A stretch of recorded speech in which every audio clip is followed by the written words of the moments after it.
If baseball had a most wanted list, Rickey Henderson might have topped it. Sure, he stole bases like it was his job, but did you know he also had a habit of getting into trouble off the field? Let's dive into the records and his legal troubles. Rickey Henley Henderson was born on December 25, 1958, in Chicago, Illinois. On Christmas night, in an Oldsmobile on the way to the hospital, his 19-year-old mother, Bobby Earl, gave birth to her fourth child, Rickey Nelson Henley.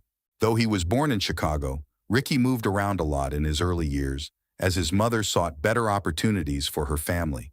With minimal support from his father, they eventually settled in Oakland, California, after a stint in Arkansas. Growing up in a big family with 4 brothers and 2 sisters, Rickey quickly became a standout athlete in Oakland. He excelled in baseball, basketball, and football, earning a reputation as the next big thing in the city.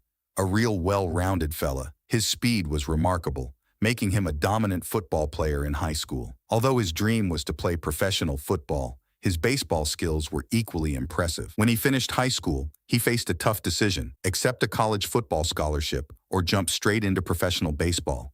His mother, knowing his dreams but also recognizing his talent, decided baseball was the better path. She couldn't have been more right. A few months after high school, Rickey was drafted by Oakland in the 4th round. Unsurprisingly, he did really well in the minor leagues, especially in 1977 when he stole 95 bases. His manager, Tom Trebelhorn, was a huge part of his success, since he helped him gain that confidence and lean into that aggressive attitude on the base paths. This was pretty evident in his playing style, am I right? Trebelhorn taught Rickey how to steal bases by studying Lou Brock and watching videos of how pitchers moved. This helped Rickey understand that stealing bases wasn't just about being fast, but much more than that. Lo and behold, this training made him one of the best base stealers out there. Imagine this: the pitcher is nervous. Rickey steps further from first base, and then, in a flash, he's safely on second base. Back in the days of the early 1980s, being an Oakland A's fan meant watching Rickey Henderson turn walks into doubles and doubles into triples. He was flashy, confident, and incredibly talented, making even casual fans excited about baseball. No wonder he had such a loyal fan base. It's true he often seemed distant, especially with those outside the left field bleachers where he chatted with fans. But there was more to Rickey than met the eye. Beneath his confident exterior, he was a complex person, with layers that hinted at something deeper, perhaps something that was disturbing. Henderson faced a serious accusation. A multi-million-dollar lawsuit claimed that he repeatedly molested his younger half-sister, Paula Henderson, during their childhood in Oakland. According to the lawsuit filed in Alameda County Superior Court, the Oakland A's starting left fielder, who is often considered the greatest leadoff hitter ever, sexually assaulted Paula Henderson while under the influence of cocaine and marijuana. These assaults allegedly began when Paula was just 8 years old and continued into her teenage years. Paula reportedly suppressed these memories until the year she gave birth to her first child. Rickey Henderson, then 35, issued a statement before a game against Texas at the Oakland Coliseum, stating that the allegations were totally untrue and promising to fight them in court if necessary. In response, Henderson accused his half-sister of slander and invasion of privacy, claiming she is trying to extort money from him.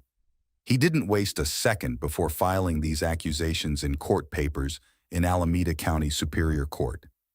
He asked a judge to keep the details of his half-sister's lawsuit private. He said the accusations have hurt his chances to get endorsements and that they might affect his chance to get into the Hall of Fame. He also said the claims have hurt his family. "I can't explain to my 3 daughters why their aunt would say such terrible lies about me," Henderson said. Paula Henderson said he used his role as a father figure to make her think the assaults were normal. Her lawyer, Dan Horowitz, said he would drop the $3 million lawsuit if Rickey Henderson agrees to go to therapy sessions with his half-sister.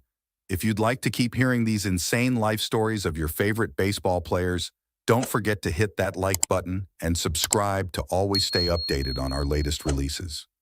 Believe it or not, that's not the only troubling news that has surfaced involving the baseball superstar. In July 1991, in New York City, Rickey was mentioned in a complaint by a woman named Sandra Salarinatin. She said Henderson hit her in the face during an argument in his hotel room at the Grand Hyatt around 3 a.m. on Tuesday morning. The police said Henderson hit her above her left eye with the back of his hand. Salleranauten had bruises but didn't need medical treatment.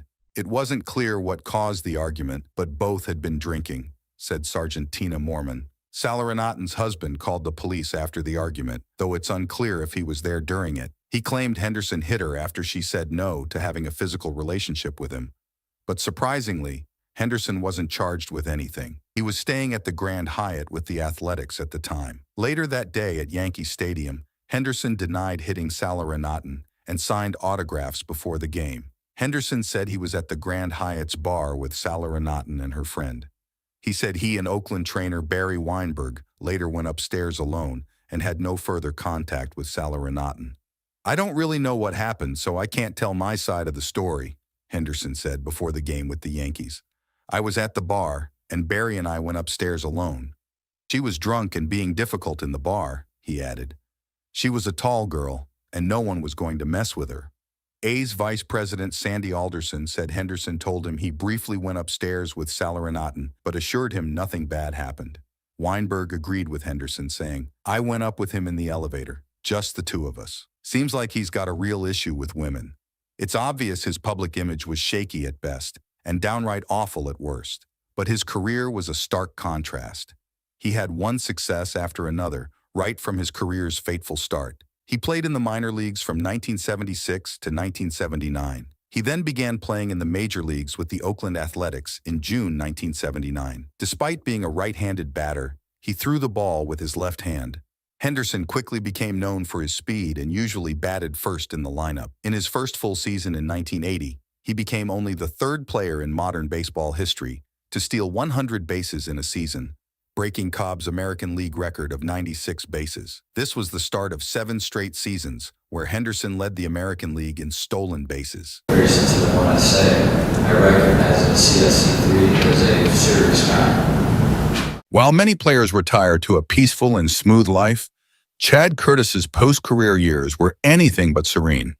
His harassment and sexual assault cases rocked the world, casting a dark shadow over his legacy and shocking everyone. Chad David Curtis is a former professional baseball outfielder who played from 1992 to 2001 with teams like the California Angels, Detroit Tigers, Los Angeles Dodgers, Cleveland Indians, New York Yankees, and Texas Rangers. He ended his career with a .264 batting average and 101 home runs. However, in 2013, Curtis's life took a dark turn when he was convicted of sexual assault. But before we tell you all the details, make sure you have subscribed. In May 2012, Chad Curtis resigned from his roles at Lakewood Public Schools after several female students accused him of inappropriate touching. The accusations led to serious legal trouble. By June 2012, Curtis was ordered to stand trial on 5 counts of criminal sexual conduct, which included a mix of misdemeanors and felonies that could result in up to 15 years in prison. The situation worsened in August 2012 when he was hit with an additional 6th charge of criminal sexual conduct. On August 16, 2013, Chad Curtis was found guilty on all 6 counts, including 3rd-degree criminal sexual conduct, which involves sexual penetration. During his sentencing, Curtis spent an hour addressing the court, claiming that his victims were lying and had made unwanted sexual advances toward him. Barry County prosecutor Julie Nakfor Pratt later described Curtis's statement as the most selfish, self-serving, victim-blaming statement she had ever heard in her career, reflecting poorly on his character. On October 3, 2013, Curtis was sentenced by Judge Amy McDowell to 7 to 15 years in prison. In February 2015, the Michigan State Appeals Court upheld his convictions with a 3-0 decision. Curtis tried to get resentenced in March 2016, but withdrew his request when he realized he might face a longer prison term. Things took a turn for the worse. After Curtis's conviction, his former teammate Gabe Kapler expressed his shock and disappointment, admitting he had misjudged Curtis's character.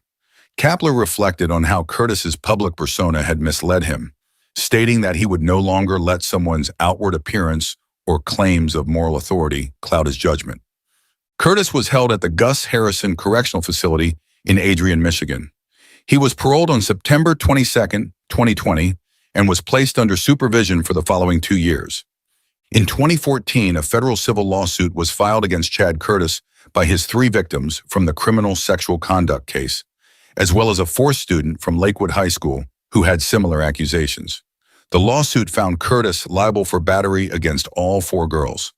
During a 2015 deposition, Brian Potter, a former Lakewood Public Schools board member who had started a ministry group with Curtis, revealed that Curtis had admitted to him in May 2012 that he had kissed one of the victims and had been inappropriate. Potter had not reported this conversation to the authorities at the time. In June 2017, Curtis's victims reached a settlement with Lakewood Public Schools for $575,000. Later, in September 2017, Curtis settled with 3 of his 4 victims. The 4th victim chose to take Curtis to trial, and in October 2017, she was awarded a $1.8 million judgment against him. In May 2018, one of Chad Curtis's victims filed a federal lawsuit alleging that Curtis had transferred nearly all his money and assets to his ex-wife, Candace Curtis, to avoid paying the court-ordered settlements to his victims. The lawsuit cited recorded phone conversations between Chad and Candace Curtis. Plaintiff's attorney, Monica Beck, explained that Curtis and his ex-wife had moved significant amounts of money, vehicles, and properties, and had tried to hide these assets from both the state of Michigan and the victim. In January 2019, Candace Curtis's bankruptcy petition was denied. The judge criticized her, stating that she was trying to delay or avoid the legal collection process and that her actions showed a lack of good faith. Now, a recent bankruptcy filing by Curtis's ex-wife is holding things up even longer. Mel Hall's name became a dark mark in baseball history. His sexual assault crimes were so vile that he received a 45-year prison sentence with a minimum of 22 years and 4 months.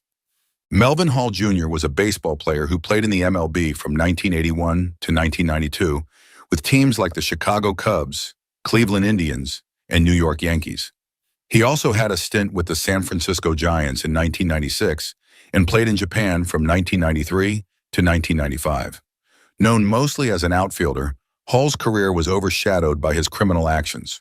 On June 17, 2009, he was sentenced to 45 years in prison after being found guilty of sexually assaulting 2 minors. During spring training in 1989, he made a splash by checking both his wife and his girlfriend into the same hotel. Things got really awkward when the 2 women ended up fighting by the pool, with the whole scene unfolding for everyone to see. Later that year, after being traded to the Yankees and sidelined with a pulled hamstring, Hall didn't miss a beat in his quest for drama. He ended up in a rough wrestling match with teammate Rickey Henderson right in the clubhouse. To top it all off, there was even a report that Hall brought a gun into the Yankees clubhouse. While these antics were often seen as just part of Hall's eccentric personality, he himself brushed it off as simply, "me being Mel Hall." Mel Hall had a deep passion for sex. It was a major driving force in his life, said McMillan. A high school teammate revealed that by the time Hall graduated, he had already gotten 2 girls pregnant. Texas authorities estimate that over the years, Hall fathered around 8 children. His crimes seemed endless. When Hall started showing up to the ballpark with 15-year-old Jennifer Diaz, the most common reaction was one of amused curiosity. The tabloid news show A Current Affair did a story on the odd couple. When Jennifer sat in the family section with players' wives 10 and 20 years older than her, his teammates teased him for picking up his fiancée at Toys R Us.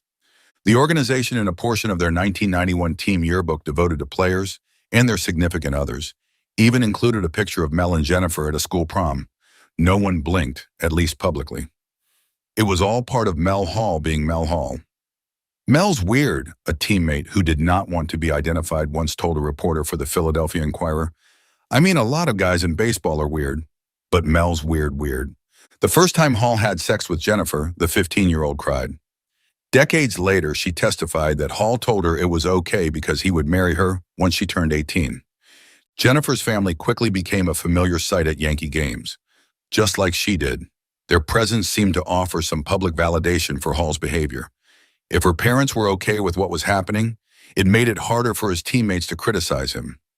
Jim Leyritz, a teammate of Hall's from that time, said, "Whenever I saw her with him, her parents were usually there too. I never really saw it as a situation where he was preying on her. To me, he seemed more like a father figure. He never spoke to her in a nasty or inappropriate way. There was a sense of respect between them. The fact that a photo of Hall with his teenage girlfriend appeared in the Yankees yearbook also suggested that the front office might have been quietly accepting of their relationship. Jennifer is now 40. Through all this time, she has kept every piece of evidence from her past: the photos, love letters, apology notes, and jewelry receipts. She held on to these items because her story was so strange that she knew no one would believe it without proof. Even now, sometimes it's hard for her to fully accept what happened. Everything moved so quickly, and she felt like she had so little control over how it all unfolded. Her interview uncovered startling revelations. She revealed in her interview that Hall controlled her life with an iron grip. He would pick her up from high school, insisting she make a quick dash to the car without even looking up. Hall allowed only a small group of friends he deemed harmless, while forcing her to cut ties with everyone else. One person he was particularly jealous of was a 15-year-old boy Jennifer had a crush on before Hall entered her life. This boy quickly became a source of intense jealousy for the 28-year-old baseball player. Jennifer also shared that Hall stopped her from doing things she once enjoyed, like going to the beach. She suspects that the pool on their property was his way of keeping her away from other men. In her testimony, she described how Hall dominated her life. It was Mel Hall all the time. Whenever he went on a road trip, he would scold me and tell me not to see anyone, not to talk to anyone, not to go anywhere, and just to wait for his calls. She further explained in an interview that Hall was obsessed with her purity. He was thrilled that I was a virgin before I met him. As their relationship progressed, Hall's possessiveness grew more intense. On one rare occasion when they went out to dinner, Hall made a scene by confronting a man he thought was looking at Jennifer. His controlling behavior also included locking her in a closet for a few hours whenever he disapproved of her clothing. During the trial, one of his apology notes for these incidents was even presented as evidence. Although Hall never physically harmed Jennifer, his actions made her life so difficult that it became easier for her to try and avoid his outbursts rather than confront him. Adding to her stress, Jennifer's family relied on Hall for financial support, which meant that keeping him happy was essential for their well-being. As she testified, Hall would remind her, "You would be nothing without me. You can't leave me. What would your family do?" It all then came to an end. Hall was sentenced to 45 years in prison after being convicted of raping a 12-year-old girl he coached on an elite basketball team. He was convicted on 3 counts of aggravated sexual assault and 2 counts of indecency with a child. The prosecution's final witness during the punishment phase testified that she was 14 when Hall touched her inappropriately and told her he wanted to have sex with her. In addition, 2 women testified Hall sexually assaulted them when they were underage. Another woman testified that Hall was her softball coach when, during an end-of-season pool party, he made lewd noises and grabbed her around the waist. "He just grabbed me how I thought was inappropriate," said the woman, now 19. She said Hall also would watch her take batting practice and make crude comments and tell her he wanted to have sex with her. His career, too, wasn't an impressive one.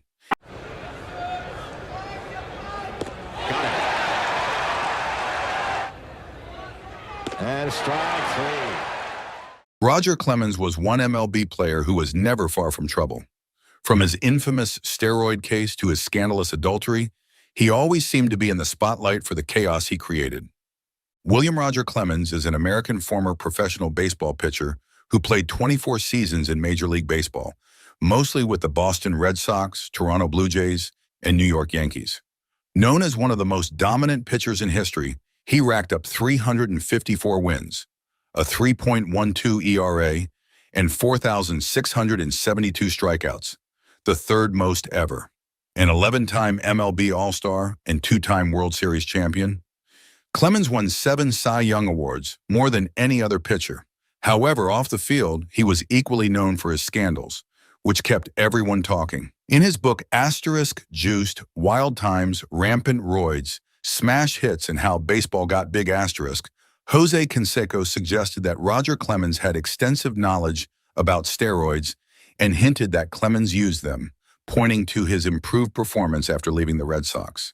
9-12 this year, 3.82 ERA. He's pitched 219 innings. He's walked 98, and he has 200 and 19 strikeouts. Clemens didn't address these allegations directly, but responded with a dismissive attitude, saying, "I could care less about the rules," and joking about Ken Secco's situation. "I've talked to some friends of his, and I've teased them that when you're under house arrest and have ankle bracelets on, you have a lot of time to write a book." Adding to the controversy, Jason Grimsley named Clemens, along with Andy Pettit, as users of performance-enhancing drugs. According to a 20-page search warrant affidavit signed by IRS Special Agent Jeff Nowitzki, Grimsley claimed he got amphetamines, anabolic steroids, and human growth hormone from someone recommended by former Yankees trainer Brian McNamee. McNamee was a personal strength coach for both Clemens and Petit, hired by Clemens in 1998. At the time of Grimsley's revelations, McNamee denied any knowledge of steroid use by Clemens and Petit.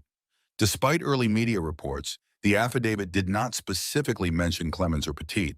This swirling storm of allegations and denials kept Clemens in the headlines, further complicating his legacy as one of baseball's greatest pitchers. The case went ahead and exploded into even more controversy. However, the controversy surrounding Clemens only intensified when his name was mentioned 82 times in the Mitchell Report on steroid use in baseball. In the report, Brian McNamee, Clemens's former trainer, stated that he injected Clemens with Winstrol during the 1998, 2000, and 2001 baseball seasons. Clemens's attorney, Rusty Hardin, strongly denied these claims, calling McNamee a troubled and unreliable witness who had changed his story multiple times to avoid criminal prosecution. Hardin also emphasized that Clemens had never tested positive for steroids. Former U.S. Senator George Mitchell, who prepared the report, stated that he had informed each athlete implicated in the report of the allegations against them and had given them a chance to respond before publishing his findings. On January 6, 2008, Clemens appeared on 60 Minutes to address the allegations. He told Mike Wallace that his long career in baseball was due to hard work and not illegal substances, denying all of McNamee's claims about injecting him with steroids, saying it never happened. The following day, Clemens filed a defamation lawsuit against McNamee, accusing the former trainer of lying under threat of prosecution. McNamee's attorneys argued that he was compelled to cooperate with federal officials, making his statements protected. A federal judge partially agreed, dismissing claims related to McNamee's statements to investigators on February 13, 2009, but allowing the case to proceed based on statements McNamee made to Andy Petit about Clemens. On February 13, 2008, Clemens appeared before a congressional committee alongside Brian McNamee. Under oath, Clemens swore that he never took steroids, never discussed human growth hormone with McNamee, never attended a party at Jose Canseco's where steroids were discussed, and was only injected with B12 and lidocaine. He also denied ever telling Petit that he had taken HGH. This directly contradicted Petit's testimony from February 4, 2008, where Petit claimed Clemens had told him that McNamee had injected him with HGH. Petit said that when he repeated this conversation to McNamee, McNamee reacted angrily, saying that Clemens shouldn't have done that. The case ended, but the controversy lived. The bipartisan House committee that Clemens appeared before found 7 apparent inconsistencies in his testimony. They recommended that the Justice Department investigate whether he had lied under oath about using performance-enhancing drugs. On February 27, House Oversight and Government Reform Committee Chairman Henry Waxman and Ranking Republican Tom Davis sent a letter to Attorney General Michael Mukasey suggesting that Clemens' claims of never using anabolic steroids or human growth hormone warranted further investigation. As a result of the Mitchell Report, Clemens was asked to step down from hosting the Gift Nielsen Day of Golf for Kids charity tournament in Houston, which he had been involved with for 4 years. Additionally, his name was removed from the Houston-based Roger Clemens Institute for Sports Medicine, which was renamed the Memorial Hermann Sports Medicine Institute. In late 2008, Washington prosecutors showed renewed interest in the case, leading to the convening of a federal grand jury in January 2009 to investigate whether Clemens had committed perjury before Congress. On August 19, 2010, Clemens was indicted on charges of making false statements to Congress about his use of performance-enhancing drugs. The indictment included 1 count of obstruction of Congress, 3 counts of making false statements, and 2 counts of perjury related to his February 2008 testimony. His first trial began on July 13, 2011, But on the second day, the judge declared a mistrial due to prosecutorial misconduct. Prosecutors had shown the jury evidence that they were not supposed to. Clemens was retried, and on June 18, 2012, the verdict from his second trial cleared him of all 6 counts of lying to Congress. In January 2016, Clemens fell short once again of the votes needed for Hall of Fame induction. Former Major League star Roy Halladay tweeted, "No Clemens, no bonds," suggesting that no players who use performance-enhancing substances should be inducted. Clemens responded by accusing Halladay of using amphetamines during his career, adding another twist to the ongoing controversy. His adultery accusations sent shockwaves through the world. In April 2008, the New York Daily News reported on a possible long-term relationship between Clemens and country music singer Mindy McCready that began when she was 15 years old. Clemens's attorney Rusty Hardin denied the affair and also stated that Clemens would be bringing a defamation suit regarding this allegation. Clemens's attorney admitted that a relationship existed, but described McCready as a close family friend. He also stated that McCready had traveled on Clemens's personal jet and that Clemens's wife was aware of the relationship. However, when contacted by the Daily News, McCready said, "I cannot refute anything in the story." On November 17, 2008, McCready spoke in more detail to Inside Edition about her affair with Clemens, saying their relationship lasted for more than a decade and that it ended when Clemens refused to leave his wife to marry her. However, she denied that she was 15 years old when it began, saying that they met when she was 16 and the affair only became sexual several years later. In another soon-to-be-released sex tape by Vivid Entertainment, she claimed that the first time she had sex with him was when she was 21. A few days after the Daily News broke the story about the McCready relationship, they reported on another Clemens extramarital relationship, this time with Paulette Dean Daly, the now ex-wife of pro golfer John Daly. Daly declined to elaborate on the nature of her relationship with the pitcher, but did not deny that it was romantic and included financial support. There have been reports of Clemens having at least 3 other affairs with women. On April 29, 2008, the New York Post reported that Clemens had relationships with 2 or more women. One, a former bartender in Manhattan, refused to comment on the story, while another, a woman from Tampa, could not be located. On May 2nd of the same year, the Daily News reported a stripper in Detroit called a local radio station and said she had an affair with Clemens. He also gave tickets to baseball games, jewelry, and trips to women he was wooing. I mean, I like signing autographs. I still like it to this day. I just went away from it. And the reason I went away from it was I never thought that I was more important than anybody else. Never thought about me being bigger than anybody else. I just played the game of baseball. I played the game like everybody else played. Willie Wilson carved out a legendary name for himself in the baseball world, earning him fame and success. But just as his star was at its brightest, a devastating drug scandal cast a dark shadow over everything he had achieved. Willie James Wilson is a former professional baseball player from America who spent 19 seasons in Major League Baseball. He played for the Kansas City Royals, Oakland Athletics, and Chicago Cubs. Known for his speed and skill as a leadoff hitter, Wilson was an impressive outfielder. He stole 668 bases in his career, ranking him 12th all-time among major leaguers. Unfortunately, his reputation took a hit due to a drug scandal. But before we tell you all the details, make sure to subscribe. After the 1983 season ended, Wilson found himself caught up in a drug scandal along with his teammates Willie Aikens, Vita Blue, and Jerry Martin. On November 17th, all 4 of them pleaded guilty to misdemeanor drug charges for attempting to purchase cocaine. This was a significant moment in baseball history because they were the first active major leaguers to serve jail time. They each spent 81 days at the Federal Correctional Institution in Fort Worth, Texas. Commissioner Bowie Kuhn suspended Wilson for the entire 1984 season as a result of the charges. However, Wilson appealed the suspension, and it was eventually reduced. He was able to return to the game on May 15th. The Royals decided to trade or release Aikens, Blue, and Martin. But Wilson was the only one who returned to the Royals after the scandal. From his early life, it was clear that Willie Wilson was born to be a baseball player.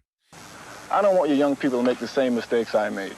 Drug use can start very innocently, and before you know it, you're in over your heads. Once you're involved in drugs, you don't realize how many people you're going to hurt. Wilson's journey to professional baseball began right out of high school. Despite signing a letter of intent to play college football at Maryland, he was drafted by the Kansas City Royals in the first round of the 1974 Major League Baseball draft, picked 18th overall. He kicked off his professional career with the Gulf Coast Royals, where he hit .252 with a home run, 14 RBIs, and 24 stolen bases in 47 games. In 1975, Wilson moved up to Single A with the Waterloo Royals. He had an impressive season, leading the Midwest League champions in both RBIs and stolen bases. The next year, he played for the Double-A Jacksonville Suns, batting .253 with a home run, 35 RBIs, and 37 stolen bases in 107 games. His performance earned him a call-up to the majors in September 1976. During this brief stint, he played in 12 games, mostly as a pinch runner or defensive replacement, though he did start one game on the second-to-last day of the season. He managed to get one hit and steal 2 bases in just 6 at-bats. Wilson began the 1977 season with the Triple-A Omaha Royals, marking what would be his last significant time in the minors. He batted .281 with 4 home runs, 47 RBIs, and 74 stolen bases in 132 games. Again, he was called up in September, but this time he saw more substantial playing time, batting .324 in 34 at-bats and stealing 6 bases. And the year 1978 was a turning point for Wilson, as it was his first full season in the majors. He shared the left field position with Tom Poquette, Clint Hurdle, and Joe Zadeb, ultimately getting the most playing time among the 4. He also backed up Amos Otis in center field. Despite playing in 127 games, Wilson had just 198 at-bats, hitting .217 with 16 RBIs. Nonetheless, he made a mark with his speed, finishing 5th in the American League with 46 stolen bases. In the 1978 American League Championship Series against the New York Yankees, he appeared in 3 games, going 1 for 4 and earning a start in left field in Game 4, where he finished 1 for 3. His career, too, was phenomenal. Wilson started the 1979 season as the Royals' 4th outfielder, but by mid-May, he had proven himself to be the team's starting left fielder. Playing in 154 games, he batted an impressive .315 with 6 home runs and 49 RBIs. Wilson led the league in stolen bases with 83 and singles with 148. He also finished 7th in hits with 185 and 3rd in triples with 13. On defense, he was a standout, leading the league in range factor and putouts and finishing 2nd in assists among left fielders. In 1980, Wilson began the season as the starting center fielder, while Amos Otis was on the disabled list. He performed exceptionally well, showing great range and committing only 1 error in 195 total chances for the year in center field. When Otis returned in late May, Wilson moved back to left field but continued to excel. He ended the season with a .326 batting average, 3 home runs, 49 RBIs, and 79 stolen bases out of 89 attempts in 161 games. His 705 official at-bats set a major league record that stood until 2007 when Jimmy Rollins surpassed it. Wilson also led the league in hits with 230, runs scored with 133, triples with 15, and singles with 184. He finished 2nd in stolen bases and managed to get at least 100 hits from both sides of the plate. His outstanding performance earned him both the Gold Glove and Silver Slugger awards, and he finished 4th in the AL MVP voting, his best result. One memorable moment from the 1980 ALCS was during Game 2. With the Royals leading by just 1 run in the top of the 8th, the Yankees' Willie Randolph was on second base with 2 outs. Bob Watson hit a ball to the left field corner of Royal Stadium. The ball bounced straight to Wilson, but Yankee third base coach Mike Ferraro decided to send Randolph home. Wilson's throw missed the cutoff man, UL Washington, but George Brett, positioned behind him, caught the ball and threw it to Darrell Porter, who tagged Randolph out in a close slide. TV cameras caught Yankee owner George Steinbrenner's furious reaction immediately after the play. The Royals won that game 3-2. Wilson batted .308 in the series and tied George Brett for the team lead in RBIs with 4 as the Royals swept the Yankees in 3 straight games. However, the 1980 World Series was a different story for Wilson. He struggled at the plate, batting just .154. His most notable moment came in Game 6, where he struck out against Tug McGraw for the final out, sealing the Royals' loss to the Philadelphia Phillies. This strikeout was Wilson's 12th of the series, breaking the record of 11 previously held by Eddie Matthews and Wayne Garrett in the 1958 and 1973 World Series, respectively. Ryan Howard later broke Wilson's record by striking out 13 times in the 2009 World Series. Despite the drug scandal, Wilson fought hard to redeem himself. Wilson's batting average slipped to .303 in the strike-shortened 1981 season, and his other numbers were also lower than the previous 2 seasons.